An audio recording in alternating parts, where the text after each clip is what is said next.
안녕하십니까. 글로벌 비즈니스 커뮤니케이션학과 최은진입니다.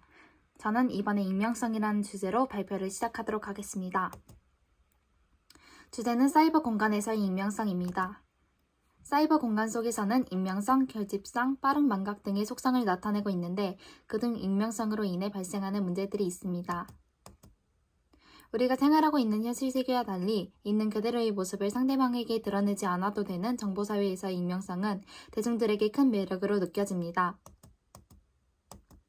익명성을 바탕으로 자신들의 개인적인 욕망, 불만, 욕설 등에 은밀하게 배설할 수 있기에 특정 인물에 대한 비방 욕설, 청소년들의 원조 교제, 단순 성매매 사건 등 여러 가지 문제들이 발생하고 있습니다. 이러한 익명성이 우리 사회에서 어떤 영향을 주는지 살펴보도록 하겠습니다. 먼저 익명성에 대해서 긍정적인 의견을 들어보도록 하겠습니다. 익명성의 정의는 어떤 행위를 한 사람이 누구인지 드러나지 않는 특성이라고 합니다. 이 정의에서 긍정적인 의미를 찾아보자면 어떤 행위를 누구에게 드러나지 않게 긍정적인 영향을 미치게 하는 것이라고 할 수 있습니다. 예를 들어 사이버 토론상 자유롭게 의견을 표출해야 하는 상황에서 익명성으로 인해 자신들의 주장과 의견을 자유롭게 표현할 수 있고 의견으로 인해 자신들의 초상권이나 개인정보가 침해받지 않을 수 있습니다. 또한 익명성으로 정보의 자유로운 공유가 가능하며 이 정보에 대한 개인정보가 보호받을 수 있다는 장점을 가지고 있습니다.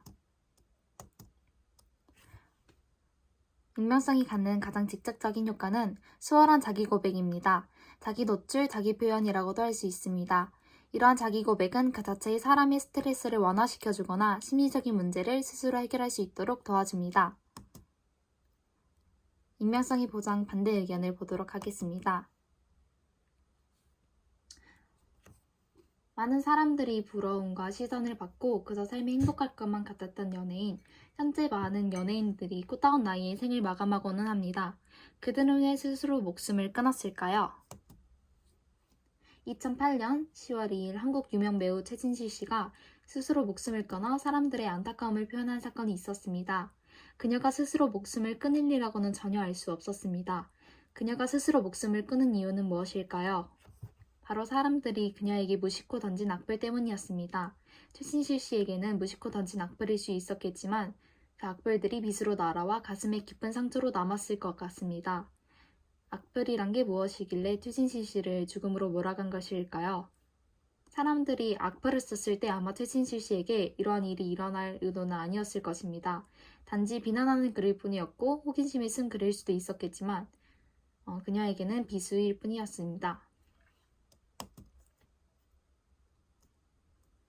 또 최진실 씨뿐만 아니라 최근에 안타까운 소식을 전한 설리 씨도 최근에 악플 때문에 세상을 떠나게 되었습니다.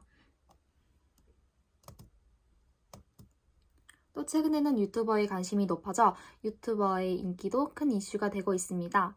유튜버들 방송에 들어가 보면 그들에 대한 악플과 욕설이 많이 보이는 것이 현실입니다. 이렇게 익명성이 보장되어야 한다는 의견과 보장되면 안 된다는 의견이 나누어져 있습니다. 하지만 여기서 어떠한 의견이 맞다는 것은 없습니다. 각자의 생각이 있고 각자의 생각이 다를 뿐입니다. 이 중에서 저는 익명성을 보장해야 하지 않아야 한다는 의견에 가까운 것 같습니다. 지금까지 제가 본 익명성은 많은 이슈를 불러일으켰고 많은 사람들이 가슴에 큰 상처를 준 무기와 같다고 보았기 때문입니다. 그렇다고 해서 익명성을 완전히 보장하지 않는다는 것은 아닙니다. 어느 분야에서의 익명성은 중요시 여겨야 하고 보장되어야 하지만 익명성을 보장하지 않아도 되는 곳에서는 굳이 익명성을 보장해야 하지 않아도 된다고 생각합니다. 일단은 가장 중요한 것은 익명성에 대한 인식과 편견을 모두 알아야 한다는 것이 굉장히 중요한 것 같습니다. 익명성은 개인의 방패가 될 수도 있지만 무기가 될 수도 있습니다. 감사합니다.